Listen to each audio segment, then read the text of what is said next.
देखिए ध्यान से सुनिएगा सब लोग, है ना। अरे कल हम पढ़ाए थे क्लास 10 में, क्या पॉइंट चल रहा है? लेक्चर 5 चल रहा है। कल हम पढ़ाए थे बिहार में जो समस्या है, बिहार का मतलब गरीबी है, जो बिहार में पिछड़ापन है, उसके बारे में बताए थे कल। आज हम बताएंगे कि बिहार की गरीबी कैसे दूर किया जा सकता है, बिहार का पिछड़ापन कैसे दूर किया जा सकता है, ये आज चलेगा लेक्चर में, है ना। बिहार का पिछड़ापन कैसे दूर किया जा सकता है, यही चलेगा ये वीडियो में। आज लेक्चर में ये चलेगा, बिहार का पिछड़ापन कैसे दूर किया जा सके। आप लोग गौर से समझने का प्रयास कीजिएगा, है ना। बिहार का पिछड़ापन दूर कैसे किया जा सकता है, इसके बारे में समझा रहे हैं और आराम से समझाने जाते हैं। आप जब क्लास आइएगा 21 तारीख के बाद से, तो आपको आराम से हम लिखा देंगे, सारा जितना पॉइंट बताएं सब लिखा देंगे, आप आराम से लिख लीजिएगा, कोई दिक्कत नहीं, है ना।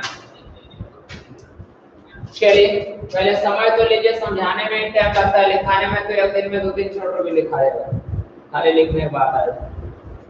देखिए पहले अपने से भी लिखिए, उससे स्टेमिना बढ़ेगा, मजबूती आपका होगा। बिहार के पिछड़ेपन को दूर करने का उपाय।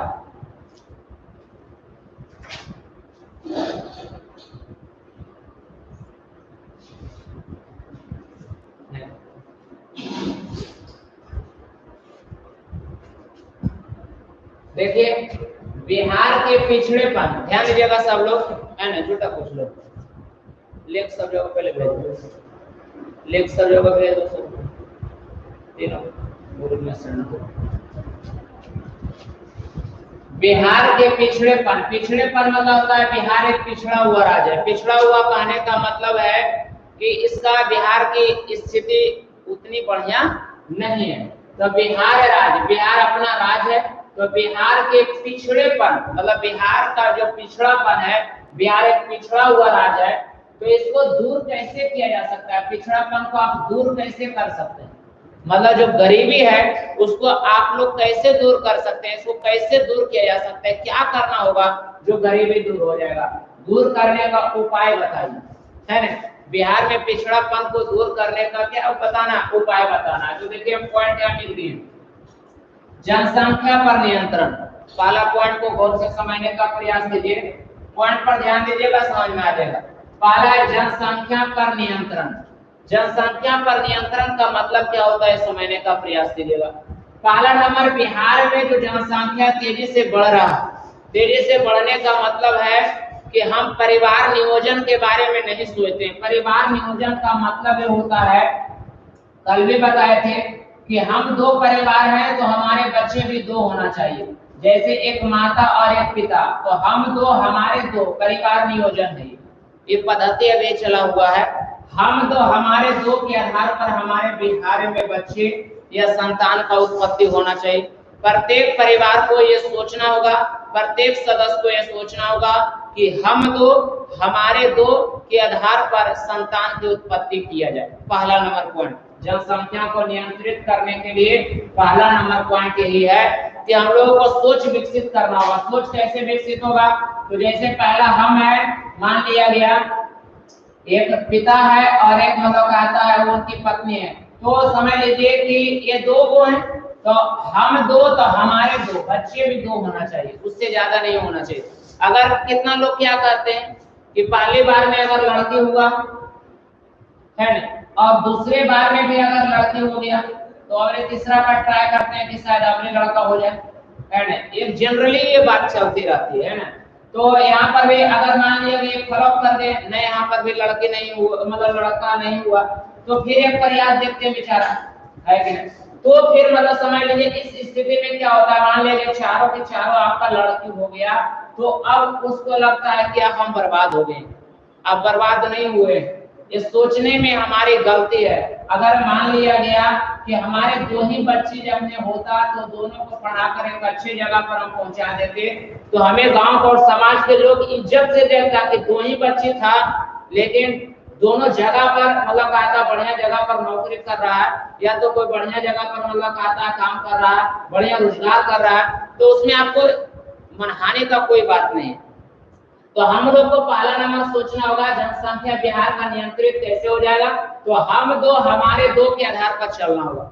ये नहीं है कि पहला लड़का अगर मतलब मान लीजिए पहला लड़की हुआ तो दूसरा में लड़का अगर नहीं हुआ तो तीसरा ट्राई कर रहे हैं, चौथा ट्राई कर रहे हैं। ट्राई करने के फेरा में बहुत दूर चल जाता है ना। ट्राई करते रहिए, उसके बाद पता चलेगा कि 8, 7, 15, 14 में पहुंचा दिया है क्या। तो ये पहला नंबर हमको सोचना है। ये हो रहा है गांव में बीतता है, इसलिए मैं बता रहा हूँ। सबके घर परिवार के साथ ही हो रहा है, हमारा भी हो या तेरा भी हो, सब ट्राई लगाता है।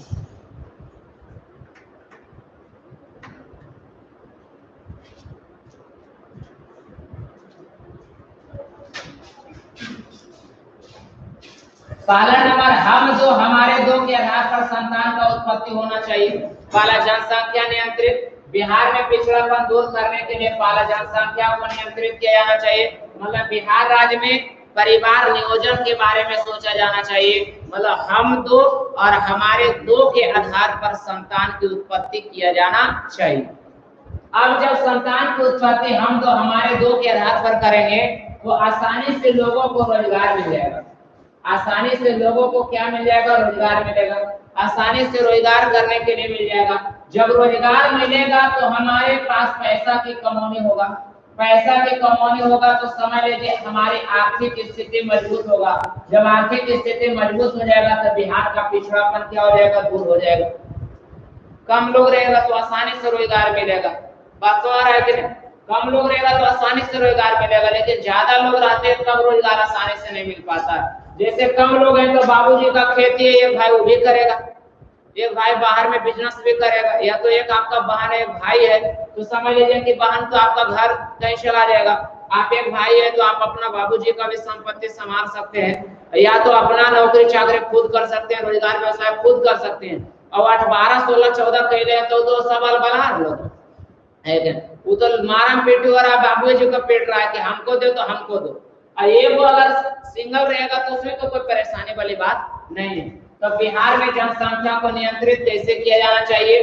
तो पहला पॉइंट कैसे लिखना है कि बिहार में परिवार नियोजन के बारे में सोचा जाना चाहिए। हम दो और हमारे दो के आधार पर संतान की उत्पत्ति किया जाना चाहिए, जिससे कि आसानी से लोगों को रोजगार मिल सके। जब रोजगार मिलेगा तो हमारी आर्थिक स्थिति बिहार का मजबूत होगा, जिससे पिछड़ापन दूर होगा। जिससे पिछड़ापन क्या होगा? दूर होगा। ये बात को अपने लिखिए, यहाँ पर डैश दीजिए और लिखिए कि बिहार राज्य में परिवार नियोजन के बारे में सोचना चाहिए। हम दो हमारे दो के आधार पर संतान की उत्पत्ति किया जाना चाहिए, जिससे कम जनसंख्या रहेगा, आसानी से रोजगार मिलेगा। जब आसानी से रोजगार मिलेगा तो हमारी आर्थिक स्थिति मजबूत होगा, तो पिछड़ापन क्या होगा? दूर होगा। लिखा जाएगा, क्लियर हो जाएगा, सब लोग कर लेंगे।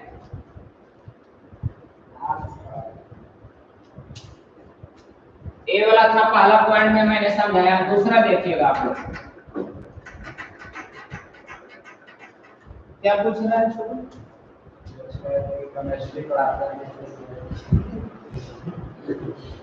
केमिस्ट्री आप तो अभी नहीं चलता हूँ। चलिए दूसरा नंबर, अगला बात है इकोनॉमिक्स अभी चल रहा है ना, थोड़ा देखो। दूसरा है कृषि का तेजी से विकास। पहला जनसंख्या नियंत्रण पर हम लोग ध्यान देंगे। हम दो हमारे दो पर ही चलना है बाबू, है ना। समझा दिए एक बार, बार बार तुरंत जाके नहीं कह जीवे तो धारा है कि नहीं तो जगह भलो मारपीट हो गलत है। हाँ, इसलिए अपने खुद ही सोचिए। कृषि का तेजी से विकास, कृषि का तेजी से विकास किया जाना चाहिए। देखिए कैसे होगा कृषि का तेजी से विकास, इस पर ध्यान दें हम लोग। कहता है बिहार एक कृषि प्रधान राज्य। बिहार एक ऐसा राज्य है जो कृषि प्रधान राज्य है। बिहार एक कृषि प्रधान राज्य है, मतलब बिहार एक ऐसा राज्य है जो कृषि पर ही आत्मनिर्भर रहता है। आत्मनिर्भर का मतलब होता है, जैसे कोई व्यक्ति, सुनिएगा, आत्मनिर्भर का मतलब मैं समझा रहा हूं। जैसे कोई व्यक्ति या कोई लड़का खुद अगर अपने से पैसा कमाता है तो उसको कहीं जाने के लिए या कहीं से आने के लिए किसी से पैसे मांगने की आवश्यकता नहीं है, तो वह आत्मनिर्भर। बात समझ रहे हैं? जैसे मेरे पास ये पेन है तो लिखने के लिए हम आत्मनिर्भर है कि हम लिख सकते हैं। पेन और बोर्ड अगर दोनों है तो हम लिख सकते हैं, क्योंकि हमारे पास पेन है तो हम अपने आप पर आत्मनिर्भर है। अगर इसमें स्याही नहीं है या तो पेन मेरे पास ये नहीं रहता तो हम आत्मनिर्भर नहीं रहते। कैसे? हमको लाना पड़ता, तब हम आत्मनिर्भर बनते। तो हमारा बिहार एक कृषि प्रधान राज्य है। बिहार एक कृषि प्रधान राज्य है जहां का अधिकांश जनसंख्या कृषि पर आत्मनिर्भर रहता है, मतलब कृषि पर ही निर्भर रहता है। तो ये हम जानेंगे कि बिहार का कृषि का तेजी से विकास, मतलब बिहार एक कृषि प्रधान राज्य है। तो यहाँ बिहार एक कृषि प्रधान राज्य है, लिखना है कि बिहार एक कृषि प्रधान राज्य है जहां सही समय पर खेतों की सिंचाई होना चाहिए, जहां पर सही समय पर खेतों की सिंचाई किया जाना चाहिए। एक, सही समय पर रासायनिक खाद एवं दवाई दिया जाना चाहिए, रासायनिक खाद एवं दवा दिया जाना चाहिए, है। पहला नंबर, सिंचाई किया जाना चाहिए, खाद दिया जाना चाहिए, दवाई दिया जाना चाहिए। बीज का, अच्छा बीज का, उत्तम बीज का, ठीक है, उत्तम बीज का उपयोग किया जाना चाहिए। उत्तम बीज का मतलब होता है बढ़िया बीजों का उपयोग किया जाना चाहिए। अगले पॉइंट में है कि तकनीक के माध्यम से खेती किया जाए, तकनीक के माध्यम से खेती किया जाए। तकनीक के माध्यम से हम लोग खेती करेंगे तो आसानी से कृषि में तेजी से विकास होगा, है ना। जहां पर हम लोग क्या कर रहे थे, जैसे मान लिया गया 40 केजी अगर हम लोग उपजा रहे थे, अगर मान लिए मेरे पास एक कट्ठा में, एक कट्ठा मतलब समझते होंगे आप लोग, एक कट्ठा में अगर 40 केजी अनाज उगा दे रहा था, 40 केजी अगर आपके पास उगाता है पुराने पद्धति के अनुसार, तो अगर नए पद्धति में सिंचाई सही तरीके से कीजिएगा, खाद सही तरीके से दीजिएगा, दवाई सही तरीके से दीजिएगा, उत्तम बीज जिसको हाइब्रिड वगैरह बोलता जाता है, उत्तम बीज का उपयोग कीजिएगा, नए नए तकनीक का प्रयोग कीजिएगा, मतलब दूरी डिस्टेंस लेकर धान को रोपिएगा, है। नए नए जो पद्धति आ रहा है, श्री विधि या बहुत सारा विधि जो आ रहा है, उन सारे विधि से अगर खेती करते हैं तो ये 40 जो हो रहा था वो डायरेक्ट आपका 60 होगा, 70 केजी होगा। तो जिससे कि आपका तेजी से कृषि में क्या हो गया, विकास हो गया। तो आप इसको आराम से लिखिए, कृषि का तेजी से विकास कैसे किया जा सकता है। तो ऐसे लिखिए कि बिहार एक कृषि प्रधान राज्य है, बिहार एक कृषि प्रधान राज्य है जहां की अधिकांश जनसंख्या कृषि पर आत्मनिर्भर रहती है। तो इसका विकास करने के लिए या फसल को अधिक उत्पादन करने के लिए सही समय पर खेतों में सिंचाई किया जाना चाहिए, खाद का उपयोग किया जाना चाहिए, दवाई का उपयोग किया जाना चाहिए, बढ़िया बीजों का उपयोग किया जाना चाहिए, तकनीक का उपयोग किया जाना चाहिए। तकनीक का उपयोग का मतलब होता है मिट्टी का जांच करना चाहिए, जांच होना चाहिए, वहां कौन खाद लगेगा। जैसे डॉक्टर के पास जाते हैं तो क्या होता है, साधारण सा बात सोचिए, आप दो तरह का बात सोचिए। गांव में एक झोला छाप के डॉक्टर के पास जाते हैं तो क्या करता है, देखा तो बाप रे बाप बुखार लगल उधर, तुरंत ऐसे कहल को उधर से पीछे से मार दो तो सुइया पकड़ा के तो कमे आए। अब तोरा एक सुअर लगलो, तोरा पता नहीं चलो कि मतलब कहता है, वो देखा हाथ और लगलो कि बुखार लगलो, कोई जांच फाइट तो नहीं होलो, तो सुअर दल को ठीक होवे का तो ठीक हो जो, नहीं ठीक होवे का तो झोंक नवादा यहाँ से पटना जो। अब क्या होता है, जब नवादा ट्रांसफर होकर आप वहां से गांव से अगर आइएगा नवादा दिखाने के लिए, तो पहले खून जांच, पेशाब जांच, हर तरह का जांच आपका किया जाएगा। उसके बाद कहाँ आपका प्रॉब्लम है, उसके बाद दवाई चलाया जाता है। तो खेती में भी वही होना चाहिए। खाद बोनते वक्त क्या होता है, जैसे गांव में क्या करता है, यहाँ पर जमीन है तो खाद बोनते वक्त क्या करता है, यूरिया है या तो पोटास है, जे मन है लाके डाल रहा। अरे भाई, इस मिट्टी को क्या आवश्यकता है, किस चीज की कमी है, किस चीज की कमी नहीं है, कौन चीज पड़ेगा कौन नहीं पड़ेगा, इसका मिट्टी का जांच करने के बाद ही उसमें मतलब आता है कि खेती किया जाना चाहिए, उसके बाद ही दवाई दिया जाना चाहिए। खेती का जांच, मिट्टी का जांच होनी चाहिए, तभी दवा दिया जाना चाहिए। झोला छाप जैसा डॉक्टर जैसा नहीं एकदम ठपठपा दीजिए, है ना। तो शंका में अगर आप काम कीजिएगा तो खेती कम होगा। तो यही है, आप इसको लिखने के लिए एकदम आराम से हमारा शब्द को गौर से सुनिए आप, कि बिहार एक कृषि प्रधान राज्य है जहाँ की अधिकांश जनसंख्या कृषि पर निर्भर रहती है। यहाँ की कृषि का विकास करने के लिए उत्तम बीजों का उपयोग, ऊपर नीचे कुछ भी बोलिए, कोई दिक्कत नहीं। उत्तम बीज का उपयोग, सिंचाई सही समय पर होना चाहिए, दवाई और रासायनिक खाद और मिट्टी का जांच करते हुए दवाई और खाद का प्रयोग किया जाना चाहिए, तभी कृषि का विकास हो सकता है, फसल अधिक हो सकता है। इतना लिख दीजिए, आपका ये पॉइंट क्लियर हो गया। बताइए ये पॉइंट क्लियर है, समझ में आया कि नहीं, समझा कि नहीं? हम तो लिखे हुए करेंगे, समझा कि नहीं? कमेंट करके बताओ यस या नो। समझा कि नहीं बताइए, थोड़ा सा कमेंट करो।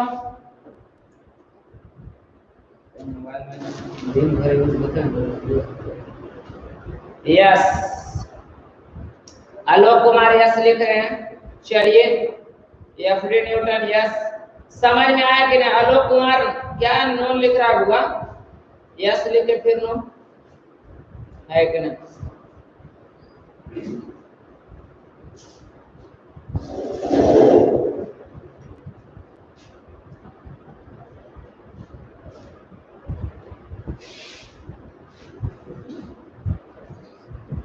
चलिए, बहुत अच्छा। संतोष कुमार उत्साह वर्धन किए हैं, है ना? बहुत अच्छा। चलिए ठीक है, समझ में आना चाहिए, कुछ नहीं है। सीधे हम जानेंगे कि बिहार एक कृषि प्रधान राज्य है, यहाँ की अधिकांश जनसंख्या कृषि पर निर्भर रहती है, और कृषि पर निर्भर रहने के कारण अगर आप सिंचाई बढ़िया से नहीं करेंगे, दवाई नहीं देंगे, बीज का उपयोग सही नहीं करेंगे, तो हमारा फसल सही तरीके से नहीं होगा, हम लोग कभी विकास नहीं कर सकते हैं। तो इन सारी चीजों का उपयोग करेंगे सही समय पर, तभी हमारी कृषि का विकास हो सकता है। इसलिए हमारा विकास होगा जब सिंचाई का, खेती का जब सही होगा तो हमारा विकास होगा, जब उत्पादन ज्यादा होगा तो हमारा विकास होगा और वृद्धि होगा। बात आ रही है? यहाँ तक कोई दिक्कत नहीं। तीसरा समझिए, बाढ़ से नियंत्रण।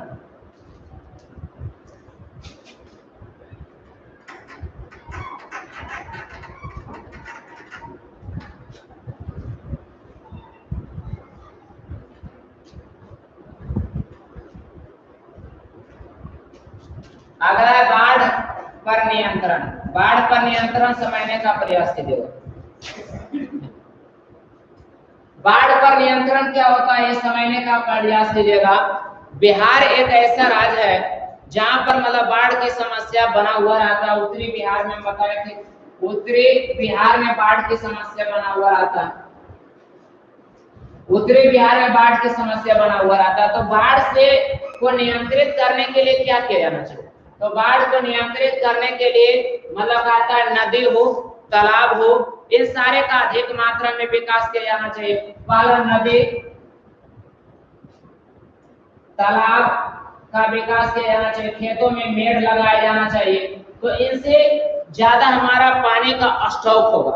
अब जैसे नदी का गहराई ज्यादा रहेगा तो पानी का स्टॉक ज्यादा होगा, तालाब का अगर ज्यादा मतलब गहराई रहेगा तो पानी का स्टॉक ज्यादा रहेगा, है ना? उसके बाद मेड़ लगाए, मेड़ मतलब होता है आरी। अगर आरी खेतों में बनाकर हम रखते हैं तो पानी का स्टॉक हर खेत में होगा, जिससे बाढ़ पर नियंत्रण लाया जा सकता है। बात समझ रहे कि नहीं? और अगला पॉइंट इसी में सोचिए कि जिस एरिया में जैसे उत्तरी बिहार में बाढ़ की समस्या है तो इस पानी को दक्षिणी बिहार में लाया जाना चाहिए।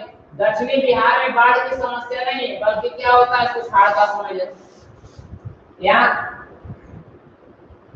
यहाँ सुखाड़ आता है, तो इसी पानी को, उत्तरी बिहार के पानी को दक्षिणी बिहार की ओर लाने का प्रयास किया जाना चाहिए, जिससे कि इन्हें भी बाढ़ नहीं आएगा और इन्हें भी सुखाड़ नहीं आएगा, ये नियंत्रित हो सकता है। तो ये बहुत बड़ी बात हो गया। ये नई तकनीक और नया हमारा डेवलप सरकार अगर करती हो ऐसा तकनीक, तो हम लोग वहां तक पहुंच पाएंगे। लेकिन यहाँ पर इतना तो हम कर सकते हैं कि बाढ़ को नियंत्रित करने के लिए नदी तालाब को सुरक्षित बनाकर रखना चाहिए, नदी और तालाब को सुरक्षित बनाकर रखना चाहिए, खेतों में मेड़ बनाकर रखना चाहिए, मेड़ मतलब होता आरी बनाकर रखना चाहिए, तो बाढ़ का नियंत्रण किया जा सकता है।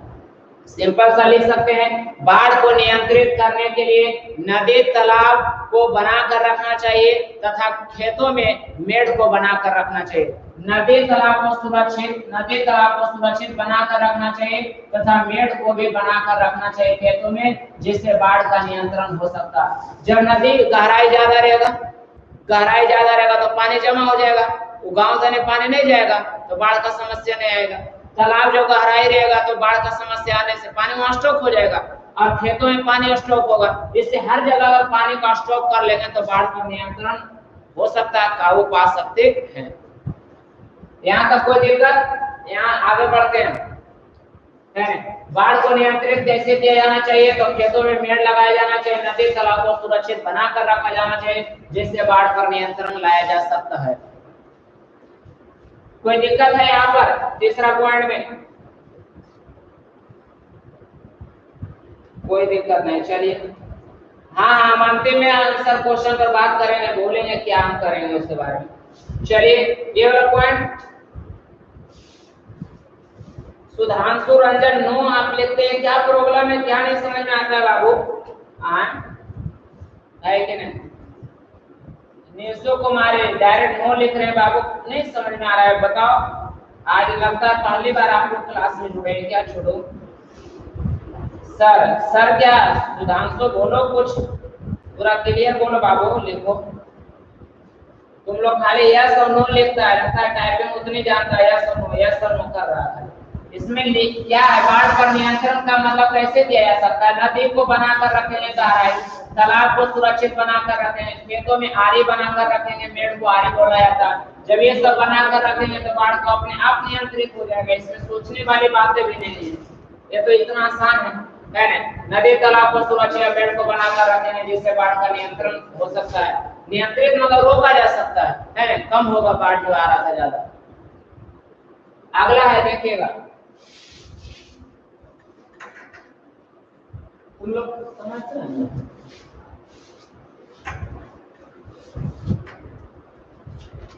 अगला आधारिक संरचना का विकास।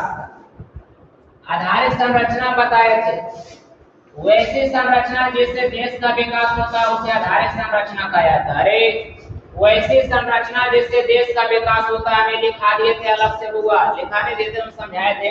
आधारिक संरचना वैसी संरचना जिससे देश का विकास होता है उसे आधारिक संरचना कहा जाता है। वैसी संरचना जिसके माध्यम से देश का विकास होता है उसे आधारिक संरचना कहा जाता है। तो आधारिक संरचना में क्या क्या आता है? जैसे आ जाएगा बिजली, बिजली हो गया, परिवहन, संचार, बैंकिंग, स्कूल, कॉलेज,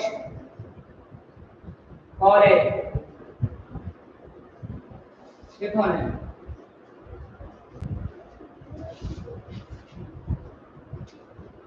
आप देखिएगा, अस्पताल हो गया, बिजली हो गया, परिवहन हो गया, संचार हो गया, बैंकिंग हो गया, स्कूल हो गया, कॉलेज हो गया। अगर इन सभी का विकास हो जाएगा बिहार में तो अपने आप आधारिक संरचना का विकास हो जाएगा। अब जैसे पहला नंबर अस्पताल होना चाहिए बिहार में सही तरीके से, बिजली होना चाहिए, परिवहन होना चाहिए। परिवहन मतलब जाने आने के लिए, आप सोचिए नवादा इतना बड़ा शहर है, यहाँ पर मतलब परिवहन के लिए मतलब दिल्ली, बम्बई, कोलकाता, मद्रास के लिए कोई ट्रेन नहीं खुलता है। यहाँ तो लगता है कि गमे वाला आता हो जाता है, घूमता है। संचार का साधन होना चाहिए, बैंकिंग होना चाहिए, बड़ा बड़ा बैंक होना चाहिए जिससे सुविधाजनक हो सके, स्कूल होना चाहिए, कॉलेज होना चाहिए। बताइए नवादा में 50,000 लड़का रहता है, कोई भी मेडिकल कॉलेज नहीं है, कोई इंजीनियरिंग कॉलेज नहीं है, तो क्या बिहार का विकास होगा? इतना संख्या में रहता है, या मेडिकल, इंजीनियरिंग सभी प्रकार के कॉलेज होना चाहिए, तभी हमारा बिहार का विकास हो सकता है। एयरपोर्ट होना चाहिए, नवादा में से एकदम लैंड करता जाता दूसरा जगह, ये सब होना चाहिए। सब लड़का लड़की को परेशानी हो रहा है अभी।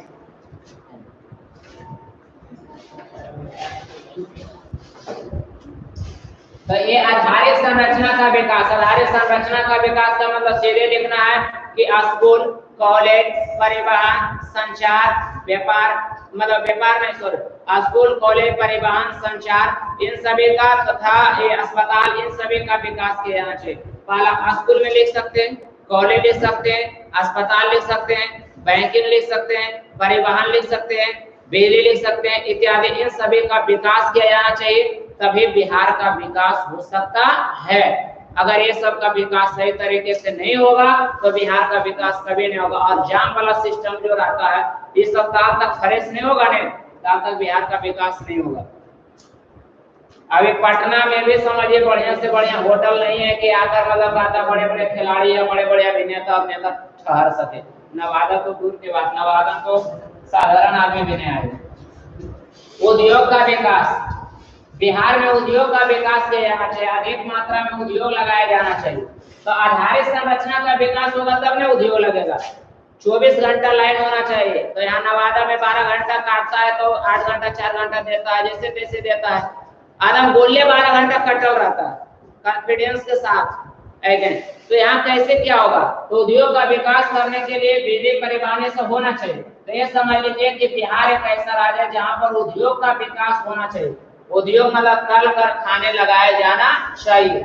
बिहार में उद्योग व्यवसाय के लिए कल कारखाना लगाया जाना चाहिए, तभी लोगों को रोजगार मिलेगा, तभी लोगों का पिछड़ापन दूर हो सकता है। मतलब बिहार एक ऐसा राज्य है जहां अधिक से अधिक मात्रा में उद्योग लगाया जाना चाहिए। अगर उद्योग लगाया जाएगा तो लोगों को रोजगार मिलेगा, अगर रोजगार मिलेगा तो बिहार का पिछड़ापन क्या होगा? दूर होगा।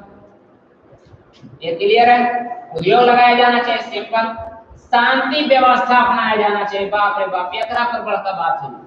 शांति व्यवस्था अपनाया जाना चाहिए। शांति व्यवस्था का मतलब है कि बहुत सारा प्रॉब्लम यहाँ पर है। जैसे मान लिया कि यहाँ पर कोई कंपनी लगाने वाला आया, तो कंपनी लगाने वाला आया, अगर कोई मशीन यहाँ पर धर के चला गया, जैसे यहाँ पर मशीन कोई धर के चला गया, तो बिहार एक ऐसा राज्य है कि मशीन यहाँ पर धर के अभी दम ही तो भोरे होते होते वो चल तो दूसरा जगह।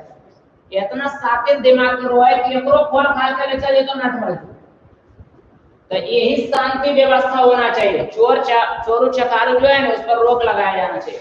आए बताइए, मतलब कहता कोई मशीन लगाया, कोई उद्योग लगाया, तो उसको भी मतलब कहता मशीन उसने खोल के ले चल गया। अब जो कंपनी लगाने वाला है तो ओकर अगल बगल वाला अगर एने वाला अगर गांव है तो वो आके कहेगा कोई जरी धनमगिरी है, तो वो आके कहेगा कि के लगा रे, अरे के आगे। अब एकरा से कहेगा बोल हमें एक ही कोई तो अल्लाह दूल्हा तो लगता है तो हटा। तो यहाँ पर यही सब वजह से बिहार में चोरों का भंडार, मतलब कहता है रात में तुम लगाया सिस्टम, भोरे खोल के ले चल तुम 3 बजे बैठे तो हर जगह पर पहुंचा दो। तो नया आदमी लो, अगर ट्यूशन खोलो, चाहे कुछ खोलो या कोई कंपनी लगाओ, नया आदमी लो तो मार पैसा दो अगर तबे तो हर कंपनी चलतो। तो ये सब सिस्टम पर शांति व्यवस्था होना चाहिए। चोरी डकैती गुंडागर्दी सब पर रोक होना चाहिए। अगर कंपनी वाला आदमी जाएगा, कंपनी का आदमी अगर कोई जेते रहेगा रास्ता में, उसके साथ अभद्र व्यवहार से बात होगा, जैसे तैसे बोलेगा, कंपनी में घुसकर यहाँ मारेगा, है कि नहीं, कोई भी तरह का। तो ये सब जहाँ पर रहेगा वहां पर कभी भी सिस्टम में सुधार नहीं हो सकता। बड़ा बड़ा बैंक क्यों नहीं खुलता है? बड़ा बड़ा बैंक यहाँ क्यों नहीं खुलता है? वजह यहाँ क्या है कि साधारण सा चोर आता है, कोई भी साधारण सा चोर आएगा और डायरेक्ट एक वो पिस्टल लेकर आता है और उसके बाद बैंक में मतलब कहता है कि सिजल आलू धर दे, चाहे कुछ धर दे या फूलगोभी इतना वो धर देगा ना, कहेगा बम हो एकरा में, तो सब बैंक वाला डर जाएगा। ओकर बाद बैंक को लुटा चल जाएगा ने, तब पुलिस कहेगा कि कने है, कने पैसा ले गया, तो कने ले गया, पुलिस है नहीं तो ले गया कने। अब अगर मान लिया गया कि वो आलू ले आया था, सिजल धर दिया और कागज में लपेटा था बम है, तो पुलिस भी उस पर ढेला मारेगा कि अरे बाप रे बाप बम हो तो कुछ हो भी सको। 2-4 दिन के बाद होगा जांच होगा, तो बताइए कहां से यहाँ बैंक लगेगा। तो ये सब होने चाहिए। पहला नंबर, बिहार एक ऐसा राज्य है जहां पर चोरी डकैती गुंडागर्दी जैसी समस्या, लूटपाट जैसी समस्या पर रोक लगाया जाना चाहिए, तभी बिहार का पिछड़ापन एवं गरीबी दूर हो सकता है। शांति व्यवस्था का मतलब यही होता है। यहाँ का प्रशासन को अलग सख्ती से काम करना होगा, है तो चोरी डकैती गुंडागर्दी लूटपाट जैसी समस्याओं से मतलब निजात पाना होगा, उस पर रोक लगाना होगा, तभी बिहार का पिछड़ापन दूर हो सकता है। पिछड़ापन तो यही नहीं यार, लड़ाई झगड़ा करना, चोरी डकैती करना, गुंडागर्दी करना, मारपीट करना, छीना झपटी करना, यही सब पिछड़ापन है क्या? आज क्या कोई आदमी रॉयल से जिंदगी जी रहा है तो उसमें और एगो पिछड़ापन का यही अंतर है। आज बताइए चोरों चक्रों जहाँ चलता है तो वो पिछड़ापन है महला, चोरी डकैती जहाँ हो रहा है तो वो पिछड़ापन आ गया है ना।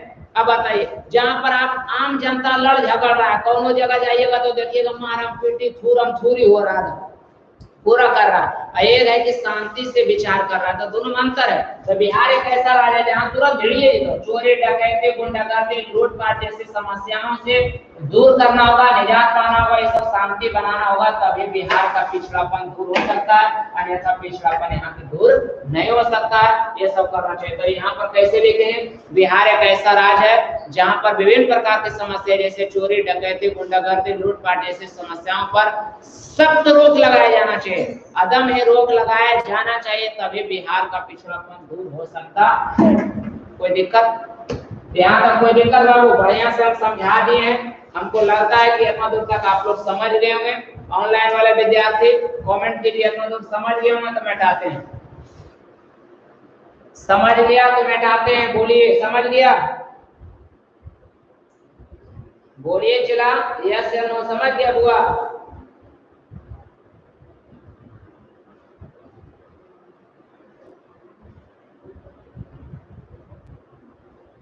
ये वो लड़का लिख रहा है कि आपका कैमरा प्रोजेक्टर लुटा गया सर। नहीं, अभी तो हम ही लुटा लिए पागल। अभी हमारे पास कोई जब कोचिंग वार बंद है तो हम ही लुटा लिए, तो कैमरा कैसे लुटाए? चलिए सब यहाँ तक समझ लिया तो हटाते हैं। चलिए ठीक।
देखिए गरीबी रेखा समझने का प्रयास कीजिएगा कि गरीबी रेखा क्या है ना, जिसको कहा जाता है बीपीएल, बिलो पॉवर्टी लाइन, है ना। अब ये समझ लीजिएगा कि गरीबी रेखा क्या है। इसको बार बार बोला जाता है कि गरीबी रेखा मांगियो, गरीबी रेखा मांगियो। बहुत सारे नाम सुने हुए बोलचाल की भाषा में गरीबी रेखा। तो गरीबी रेखा में किसको कहा जाता है, किसको गरीबी रेखा में रखा गया? तो देखिएगा ग्रामीण क्षेत्र के वैसे लोग, गौर से सुनिएगा, ग्रामीण क्षेत्र के वैसे लोग जिसको 2400 कैलोरी, ग्रामीण क्षेत्र के वैसे लोग जिसको 2400 कैलोरी, कैलोरी मतलब आप फिजिक्स में पढ़े होंगे, कैलोरी को किसमें मापा जाता है?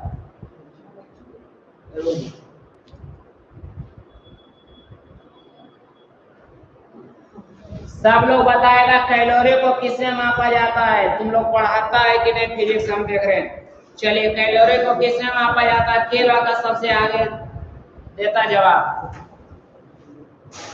कमेंट करेगा। जूल, गलत बोल रहा है सर, जूल ओके नहीं, कैलोरी को किसमें मापा जाता है? जे वो जूल लिख डालते हैं तो जूल और जूली करते रहा मैं तो नहीं कर कुछ दूसरा चीज का कौन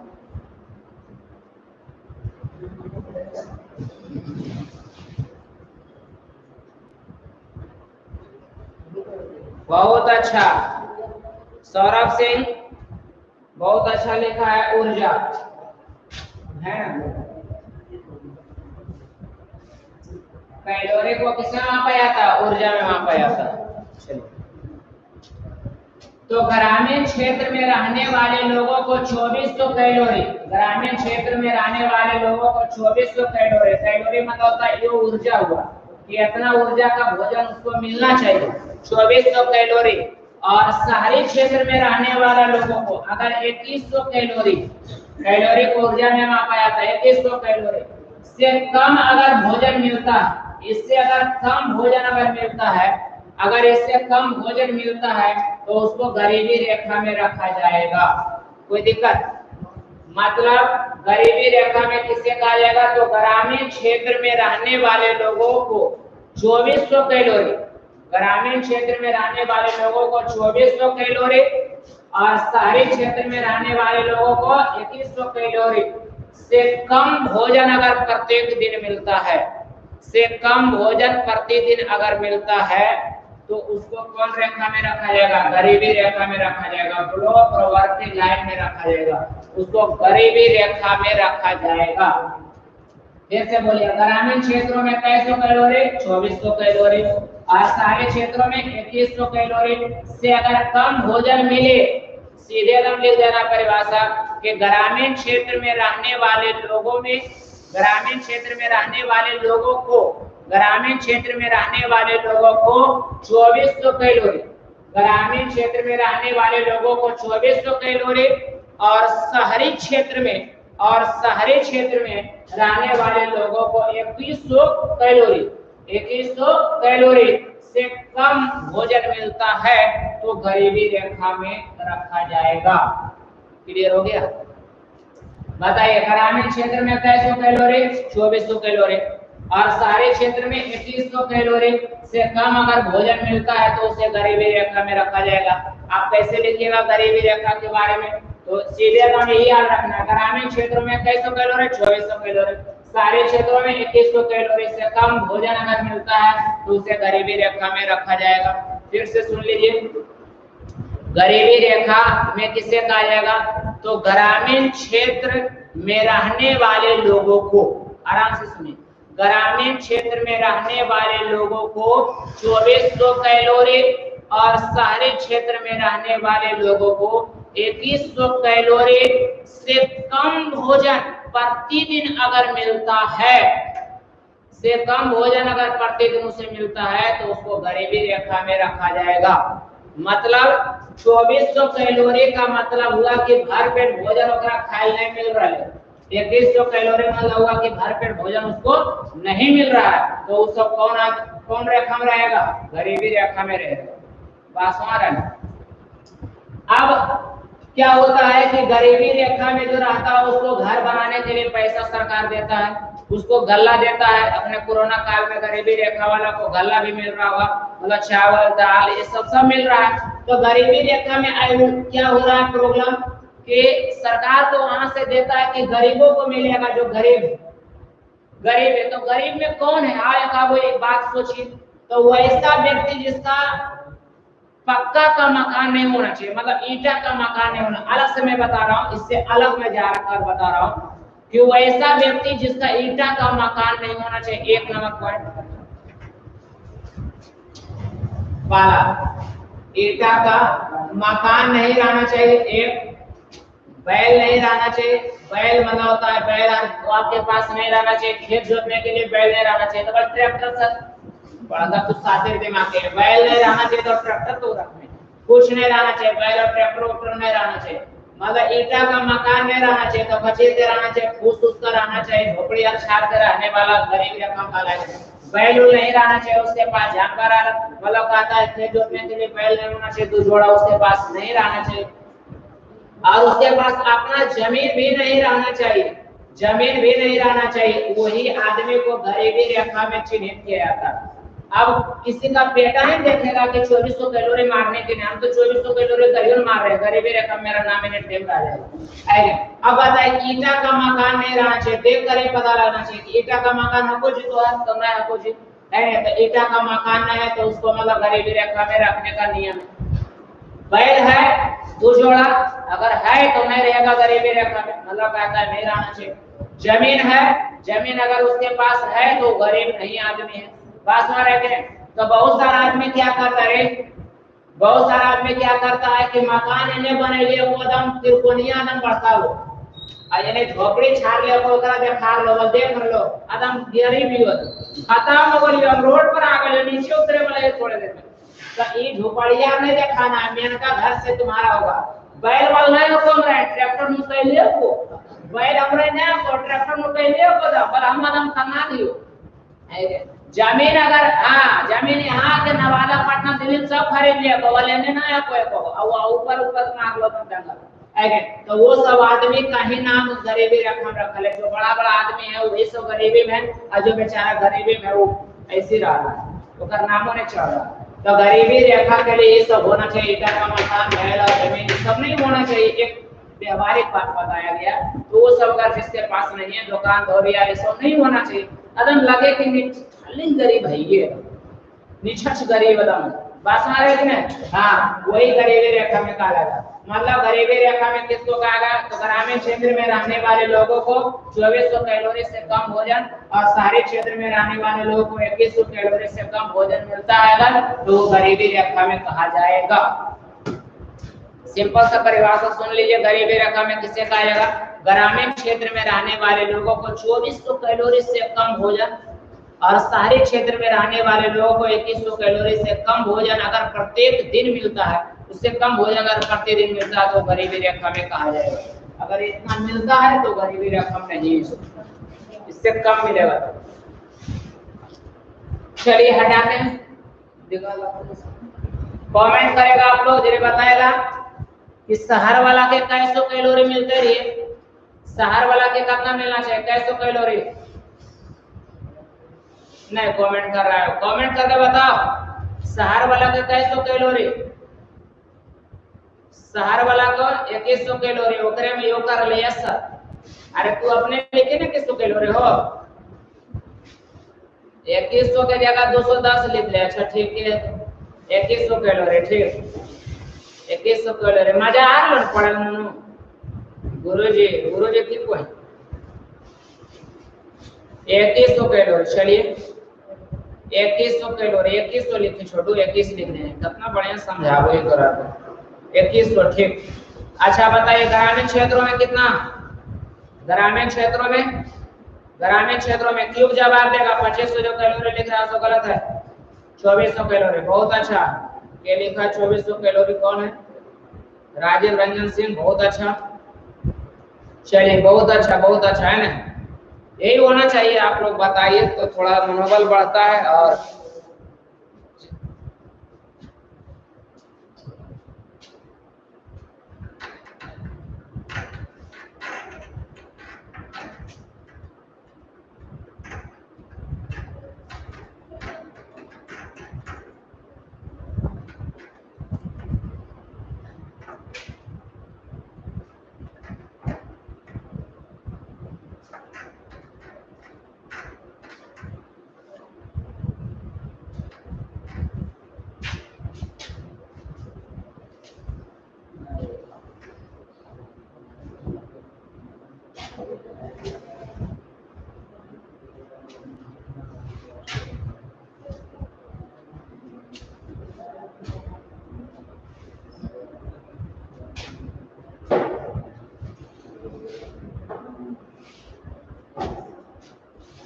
दिखाई दे रहा है इधर देखो,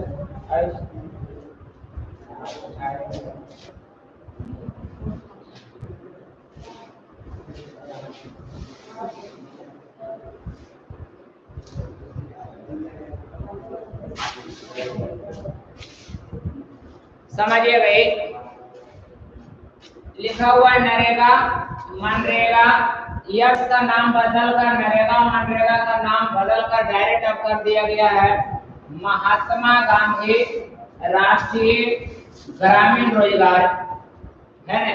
इसका नाम बदलकर कर दिया गया महात्मा गांधी राष्ट्रीय ग्रामीण रोजगार योजना कर दिया गया। अब ये नरेगा मनरेगा आपका किताबें मनरेगा लिखा है, नरेगा मनरेगा लिखा हुआ है, लेकिन अब इसका नाम बदल गया है। 2 अक्टूबर 2009 को ही बदल दिया गया है, 2 अक्टूबर को 2009 को, है ना। 2 अक्टूबर 2009 को इसका नाम बदलकर क्या कर दिया गया महात्मा गांधी राष्ट्रीय ग्रामीण रोजगार, है ना। 2009 में इसका नाम बदल दिया गया, इसका नाम बदलकर क्या कर दिया गया महात्मा गांधी राष्ट्रीय ग्रामीण रोजगार। कोई दिक्कत? नरेगा मनरेगा इसी का नाम है महात्मा गांधी राष्ट्रीय ग्रामीण रोजगार, इसी का नाम है। अब पूछा जाएगा नरेगा या मनरेगा को की कहा जाए, अपने अपने की कहा जाए, अपने अपने की कहा जाए, तो महात्मा गांधी राष्ट्रीय ग्रामीण रोजगार योजना कहा जाता है।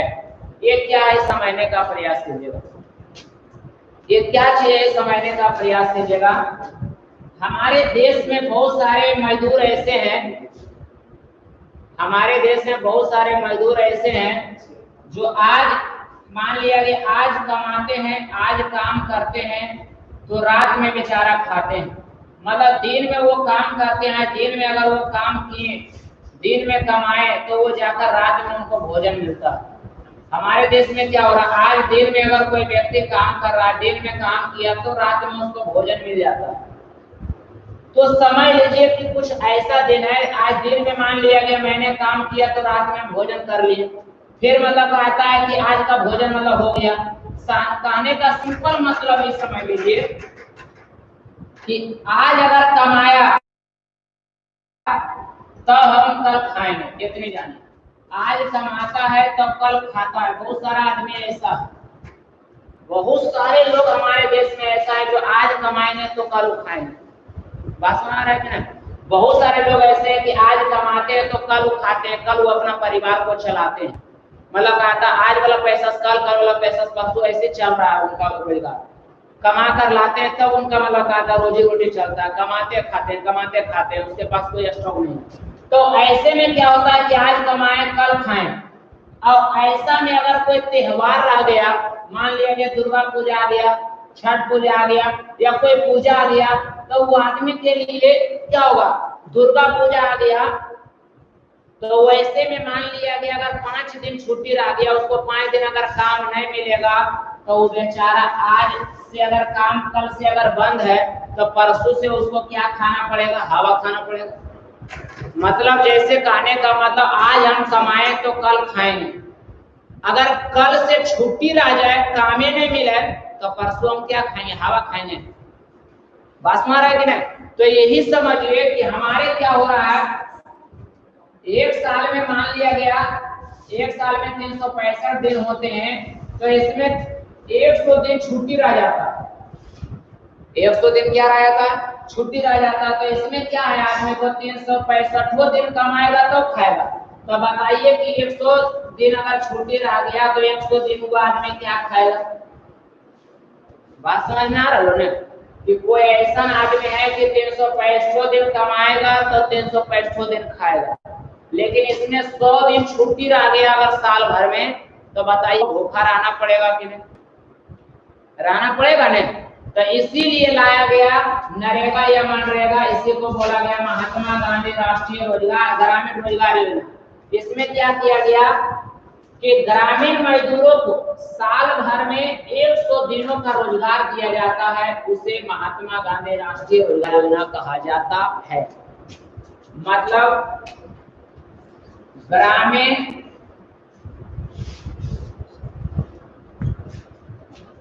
को साल में 100 दिनों का अलग से रोजगार दिया जाता है। उसे क्या कहा जाएगा? महात्मा गांधी राष्ट्रीय ग्रामीण रोजगार योजना। सुना रहा है? मतलब जे 100 दिन छुट्टियां हो गए ने साल भर में, की बोल लीजिए 100 दिन छुट्टी हो गए ओकरे भरपाई करने के लिए यहाँ रोजगार दिया जाता है जो कमाया खाए वाला। मतलब ग्रामीण मजदूरों को ग्रामीण मजदूरों ग्रामीण मजदूरों ग्रामीण मजदूरों ग्रामीण मजदूरों को साल में 100 दिनों का, साल में कई दिनों का? 100 दिनों का अलग से रोजगार दिया जाता है। 100 दिनों का अलग से रोजगार दिया जाता है। 100 दिनों का अलग से रोजगार दिया जाता है। उसी को नरेगा या मनरेगा नहीं बल्कि अब कहने महात्मा गांधी राष्ट्रीय ग्रामीण रोजगार योजना। समझ में लो? मतलब 365 दिन, मतलब एक साल में 365 दिन हो गए बउआ, तो ओकरा में 100 दिन छुट्टी राखले नुनु, तो 100 दिन छुट्टी राखले तो 100 दिन में जब कमाए और खाए वाला आदमी है तो 100 दिन भूखल नहीं रहते बउआ। तो ओकरे लिए की कैल गेले? महात्मा गांधी राष्ट्रीय ग्रामीण रोजगार योजना ले लेके ओकरा में कहल गया कि जे मजदूर कमाए और खाए वाला है, जे आज कमाए और कल खाए, तो परवा भूखल रहे पर जाए छुट्टिया में, तो ओकरा लगे 100 दिन के रोजगार तभी उनका पूरा होता है। तो इसीलिए ग्रामीण रोजगार योजना मतलब ग्रामीण मजदूरों को एक साल में, ग्रामीण मजदूरों को कई साल में? एक साल में 100 दिनों का अलग से रोजगार दिया जाता है। उसी को महात्मा गांधी राष्ट्रीय ग्रामीण रोजगार योजना कहा जाता है। सर जी अगर नए रोजगार दलिए तो नहीं मिलते तो पैसा देवल जते बैठा को एकदम गारंटी। वो अगर बैठ गए नहीं मिल रहे, नाम लिखा देते कि सर हम एकदम बेरोजगार में हम हैं और हमारा मतलब कहता काम चाहिए नरेगा मनरेगा के अंतर्गत, तो बैठ गए तो उसको पैसा मिला जाएगा, मतलब बेरोजगारी भत्ता दिया जाएगा उसको, है ना? ये व्यवस्था किया जाता। तो ग्रामीण एकदम यही परिभाषा लिख देना है कि ग्रामीण मजदूरों को एक साल में, कई साल में? एक साल में 100 दिनों का, 100 दिनों को अलग से रोजगार दिया जाता है। 100 दिनों का अलग से क्या किया जाता है? रोजगार दिया जाता है। उसी को नरेगा या मनरेगा या महात्मा गांधी रोजगार योजना कहा जाता है। ऐसे लिखिएगा आराम से। ग्रामीण मजदूरों को एक वर्ष में, ग्रामीण मजदूरों को एक वर्ष में 100 दिनों का रोजगार अलग से दिया जाता है। ग्रामीण मजदूरों को एक वर्ष में 100 दिनों का रोजगार अलग से दिया जाता है, जिसे महात्मा गांधी राष्ट्रीय ग्रामीण रोजगार योजना कहा जाता है। कोई दिक्कत? समझ में आ गया? अब आया ये चैप्टर खत्म हुआ, अब आएगा क्वेश्चन सर पर बात। बहुत सारे लोग अब करेगा कि प्रश्न उत्तर कैसे होगा सर, प्रश्न उत्तर कैसे होगा सर? तो हम पूरा लेक्चर देने जा रहे हैं बुआ। और एक बात और तो बता बोलो, तुम लोग का टाइम बचा हुआ है मात्र, जानता है एगो कौन है? ये अभी अक्टूबर है, नवंबर है और दिसंबर है। ये 3 महीना मात्र बचा हुआ है। जनवरी और फरवरी मत जोड़िए उन्हें, 3 महीना अक्टूबर नवंबर और दिसंबर 3 महीना बचा हुआ है ना? अब बताइए तुमको 3 महीना में हमको कुल्हे के किताब खत्म करना है। 10 किताब है, 10 खत्म। दिमाग एकदम लगा ले 10 दिशा में है, दिशा भी 10 होगा तो 10 किताब को। अब बताइए 3 महीना में हमारा 10 किताब खत्म करना है। जैसे सोचिए दिमाग पर जोड़ दे तो 10 किताब खत्म करना है। तो उसके लिए ऐसा नहीं कि जाके पुराना भैया के नोट्स मिले यहाँ कि सर ओकरा में इतना पढ़ेलो नहीं, ओकरा में तो ढेर पॉइंट लिखे ले को सर 2000 मतलब कहा था 19 वाला 18 वाला 17 वाला, तो 2020 में अजानो कई दिन के खेला मदारी थोड़ा सा खोल ले, है ना? मात्र 3 महीना बासमा रहे। बहुत सारा जगह मतलब जरूरत पड़ता तो टाइम ज्यादा रहने के बाद और लेक्चर देते थे और उसके बारे में डीपली अंदर घुस जाते थे और बताते थे। समझ में आ रहा है कि नहीं? वो सब बात अलग चल जाते थे, मतलब कहता थोड़ा सा और डीपली में जाने का मौका मिल जाता था।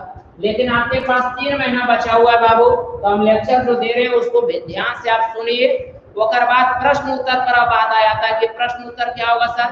तो सीधे मतलब कहता सिविल्स का आप किताब रखिए, जो हम पढ़ाए हैं उसको एकदम आप आराम से मतलब कहता इकोनॉमिक्स जो पढ़ाए हैं उसको पहला लेसन को पहले थ्योरी आप वीडियो देख के उतार लीजिए पहले अपना कॉपी में।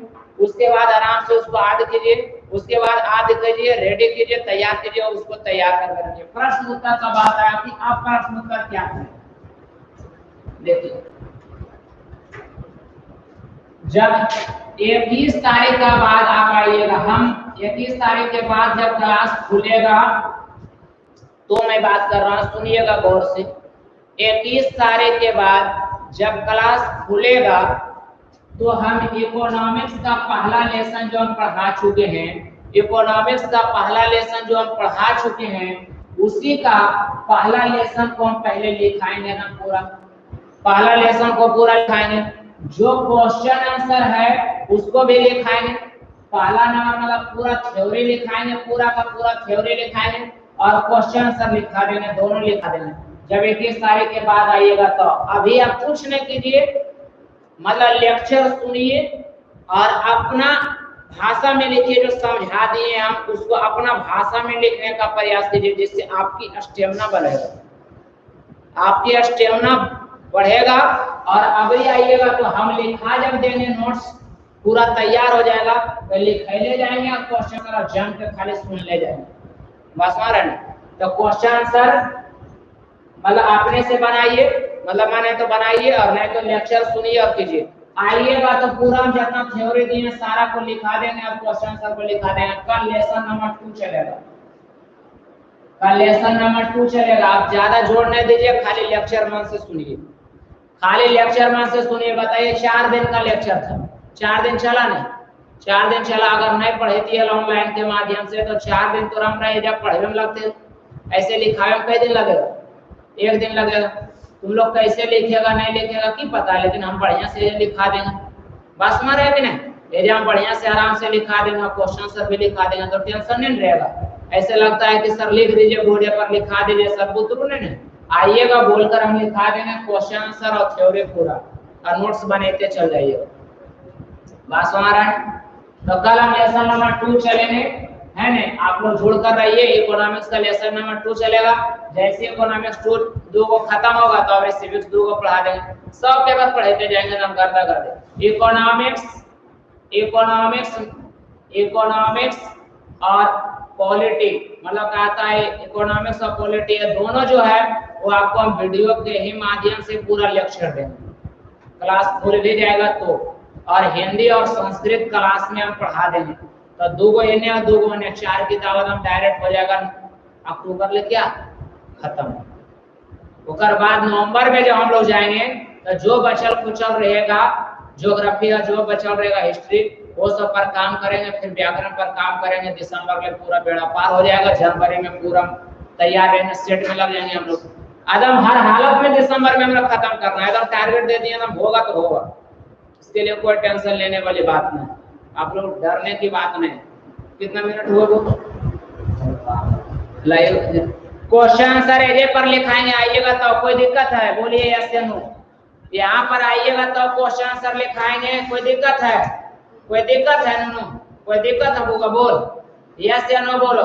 आइएगा तो एकदम थ्योरी लिखाएंगे, क्वेश्चन आंसर लिखाएंगे, मजे से लिख लीजिएगा, बढ़िया से लिख लीजिएगा, अच्छा लगेगा। चलिए अलग से दिखा देंगे, वो पढ़ाओगे।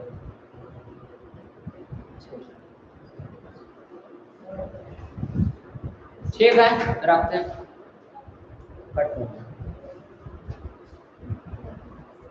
लेकिन एक